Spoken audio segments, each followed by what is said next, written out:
The 1960s were a time of growing racial tensions between blacks and whites.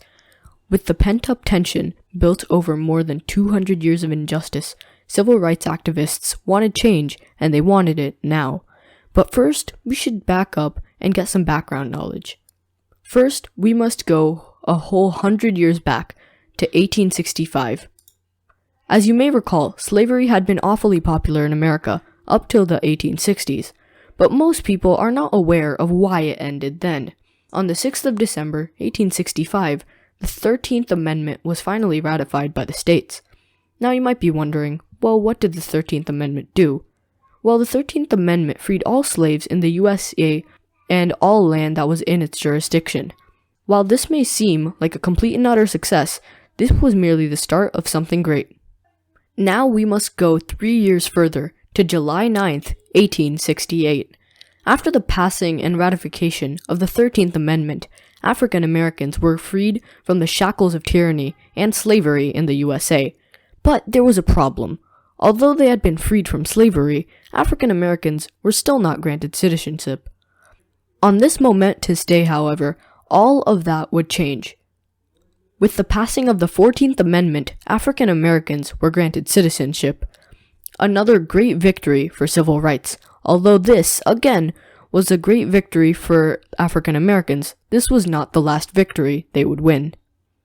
Flash forward 2 years, and it is February 3rd, 1870.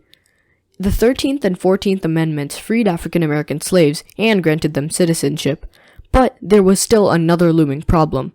Although African Americans were granted citizenship, they still had not been given the right to vote, and many abolitionists, one of which being Frederick Douglass, were lobbying for their right as American citizens to represent themselves in the U.S. ballots.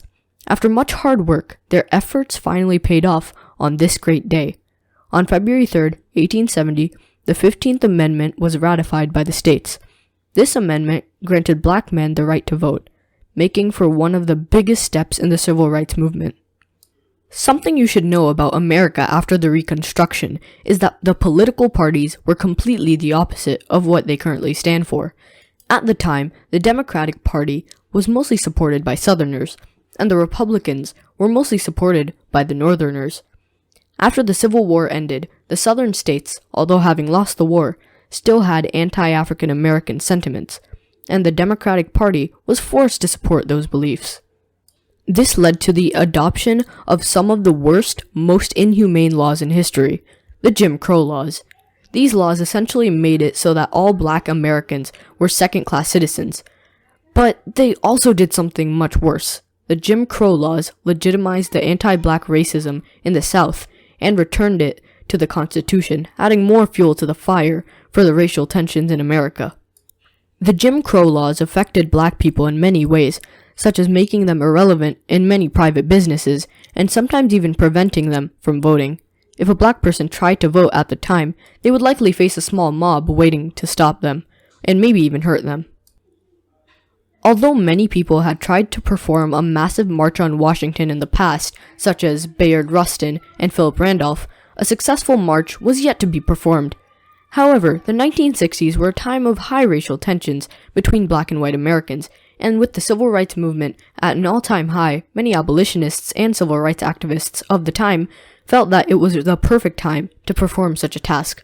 1963 was the 100th anniversary of Abraham Lincoln signing the Emancipation Proclamation, a document signed by Abraham Lincoln granting all slaves freedom. Members of the NAACP attended the march, but surprisingly, members of the Southern Christian Leadership Conference also attended the march. In an unprecedented act, black and white Americans came together to make a change in their country. Though they faced mass adversity and racial discrimination, the March on Washington worked in its efforts to pressure the government into finally passing a strong bill to protect civil rights. And in 1964, President Lyndon B. Johnson signed the Civil Rights Act of 1964. Finally, African Americans could rest easy knowing that their future was bright. Although this didn't stop racism, it gave African American people true equality in workplaces, voting booths, and other public establishments. This made for one of the largest victories for African Americans in the history of our nation.